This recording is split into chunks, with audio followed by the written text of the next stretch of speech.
Hai, welcome to my channel. Jangan lupa like, share, komen, dan subscribe.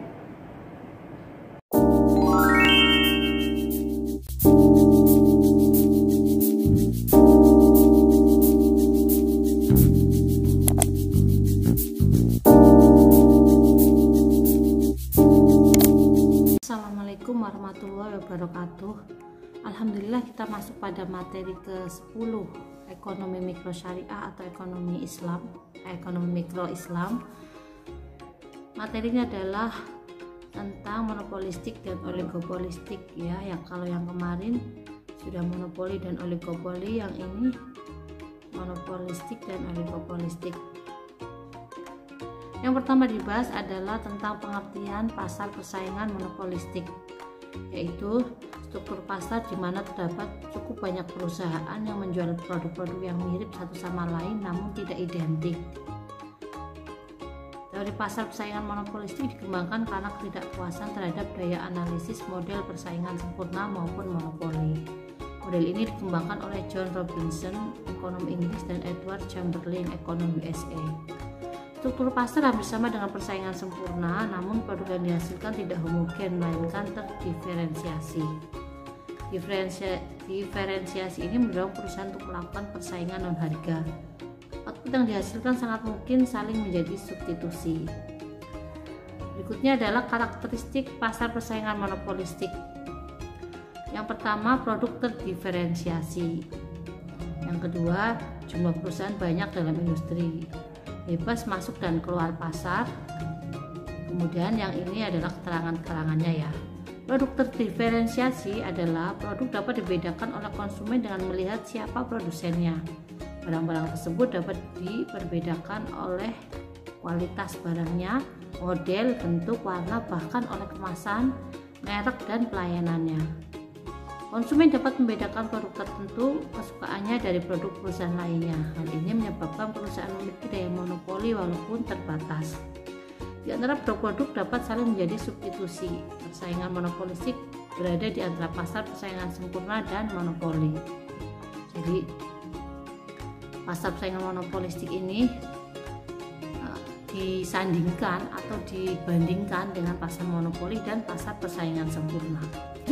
Keterangan yang B untuk karakteristik pasar monopolistik, yaitu keterangan yang B, jumlah perusahaan banyak dalam industri. Contohnya dapat dilihat dengan begitu banyaknya merek pakaian dan sepatu. Keputusan perusahaan tentang harga dan output tidak perlu harus memperhitungkan reaksi perusahaan lain dalam industri, karena setiap perusahaan menghadapi kurva permintaannya masing-masing.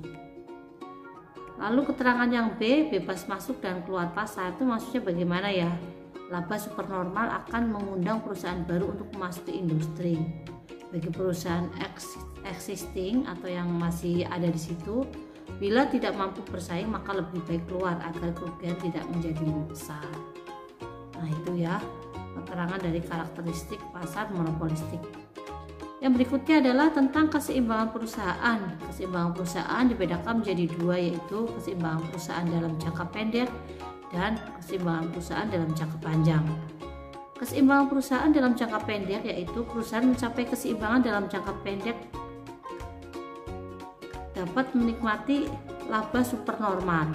Dalam jangka perusahaan hanya menikmati laba normal. Jadi kalau labanya normal, kalau supernormal berarti lebih banyak ya dari yang biasanya, dari yang normalnya. Keseimbangan jangka pendek perusahaan tercapai bila MR atau marginal revenue atau pendapatan marginal sama dengan MC atau marginal cost atau biaya marginal, karena memiliki daya monopoli walaupun terbatas. Jadi pasar monopolistik itu juga memiliki daya monopoli tapi terbatas ya, tidak seperti pasar monopoli yang memang memiliki hak monopoli penuh gitu ya.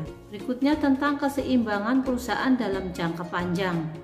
Dibandingkan pasar monopoli, persaingan monopolistik masih lebih baik dilihat dari lebih kecilnya total kesejahteraan yang hilang atau deadweight loss. Dibanding pasar persaingan sempurna, persaingan monopolistik masih kurang efisien. Penyebabnya adalah harga jual masih lebih besar dari biaya marginal. Dalam jangka panjang mengalami kelebihan kapasitas atau excess capacity. Itu ya kalau dalam jangka panjang itu pasar monopolistik masih lebih baik dalam meningkatkan kesejahteraan. Berikutnya adalah pengertian oligopoli. Nanti oligopolistik itu hampir mirip ya, karena nanti sumbernya itu yang oligopolistik itu susah, jadi nanti bisa dibandingkan juga dengan pasar oligopoli. Pasar oligopoli adalah struktur pasar di mana hanya terdapat beberapa atau sedikit perusahaan yang menjual produk-produk yang identik atau yang mirip satu sama lain.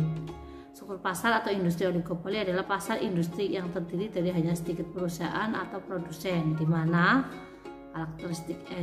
cirinya ya, setiap perusahaan memiliki kekuatan cukup besar untuk mempengaruhi harga pasar.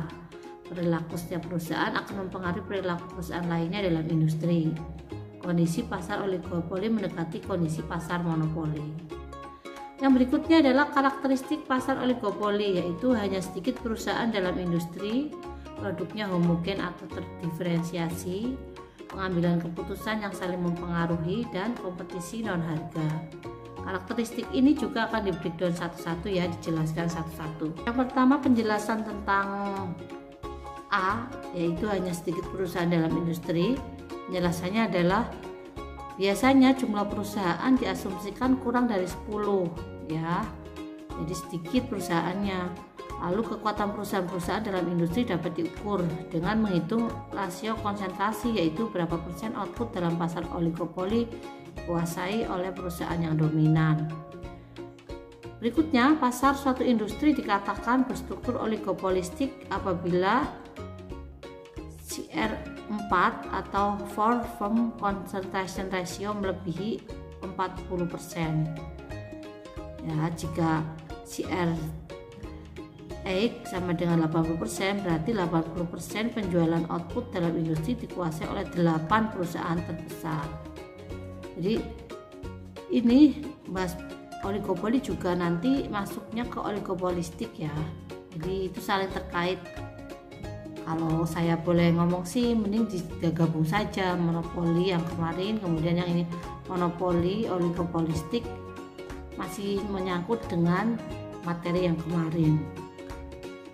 Keterangan yang B atau yang kedua yaitu produknya homogen atau terdiferensiasi. Untuk persaingan antar perusahaan adalah persaingan harga dan non harga. Contoh pasar oligopoli yang menghasilkan produk diferensiasi adalah industri mobil, rokok, film kamera gitu ya, kamera film. Oligopoli yang menghasilkan produk homogen itu ada industri baja, pipa paralon, seng, dan kertas.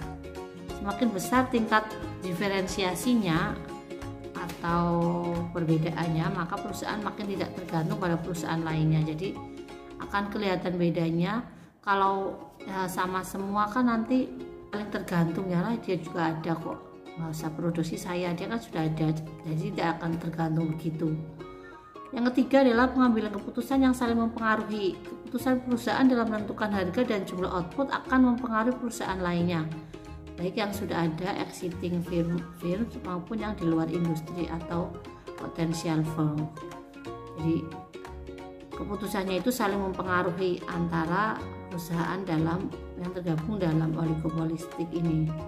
Yang keterangan yang D, kompetisi non harga. Untuk kompetisi pelayanan purna jual serta iklan, yaitu meliputi informasi, citra yang baik, merek, itu mempengaruhi perilaku konsumen. Jadi ada juga kompetisi loh selain harga, yaitu tentang citra yang baik, merek, iklan ya.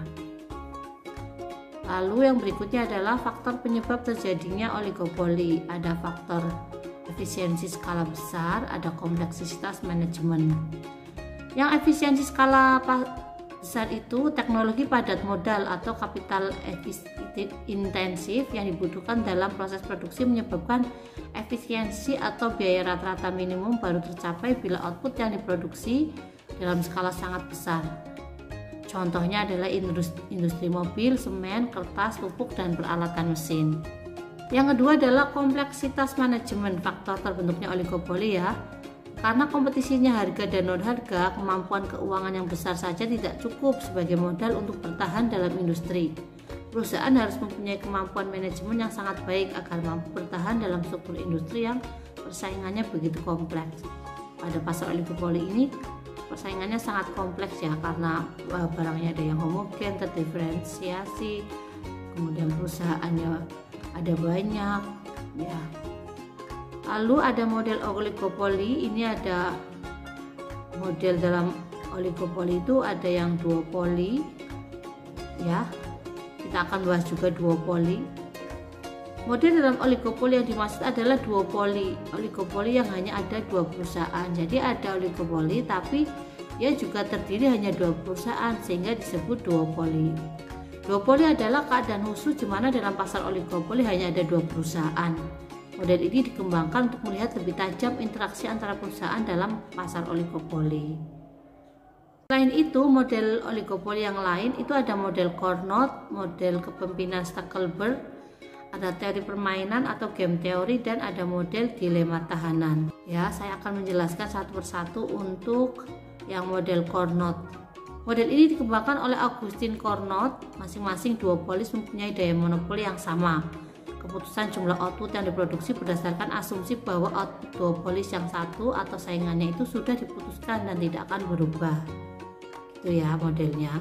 Yang kedua adalah kepemimpinan. Pada model Carnot mengasumsikan bahwa keputusan 2 perusahaan dilakukan secara bersamaan. Sedang pada model kepemimpinan, perusahaan mengambil inisiatif terlebih dahulu, kemudian perusahaan kedua mengikutinya. Jadi keputusannya itu berdasarkan pemimpin yang satu, kemudian pemimpin yang keduanya itu mengikuti. Ini model duopoli ya, model Carnot, kepemimpinan, teori permainan. Model dilema ini adalah breakdown dari model duopoli. Itu ada model lainnya. Yang ketiga adalah teori permainan atau game teori. Duopolis tidak selalu mengambil keputusan kompetitif tapi juga kerjasama. Jadi ada kerjasama, tidak hanya keputusan yang satu pihak, tapi juga ada kooperatif atau kerjasama untuk saling menguntungkan. Yang keempat, model dilema tahanan. Model ini menjelaskan bagaimana sikap seseorang mengambil keputusan dalam keadaan tidak dapat berkomunikasi dengan teman atau lawannya. Seperti tertahan ya, seperti ditahanan, tidak bisa berbicara dengan siapapun, tapi dia bisa mengambil keputusan. Yang terakhir yang dibahas dalam materi ini adalah tentang monopolistik dan oligopoli atau oligopolistik perspektif Islam. Perspektif Islam dalam struktur pasar persaingan monopolistik dan oligopoli adalah tidak memandang bahwasanya struktur pasar tersebut sebagai suatu hal yang salah.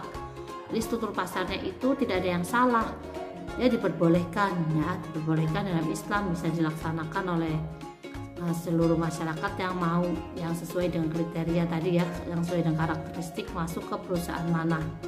Di satu sisi, kondisi tersebut memang tidak optimal jika dibandingkan dengan struktur pasar persaingan sempurna. Namun apabila situasi dan kondisi pada akhirnya mengarahkan terwujudnya struktur pasar tersebut, maka dalam ekonomi Islam tidak menjadi suatu masalah. Yang tidak diperkenankan adalah munculnya perilaku oligopoli atau oligopolistic behavior seperti kolusi penetapan harga dan kuota. Jadi oligopoli itu boleh, yang tidak boleh itu oligopolistic behavior. Contohnya itu sikap CF. Jadi oligopolistic behavior itu adalah perilaku oligopoli yang menjurus kepada perilaku buruk ya, seperti penetapan harga dan kuota yang merugikan pihak lain atau yang tidak adil atau yang semena-mena. Itu untuk penjelasannya, semoga bermanfaat. Mohon maaf bila banyak kekurangan. Wassalamualaikum warahmatullahi wabarakatuh. All you ladies pop that thing like this, do it now, do it good, lick this.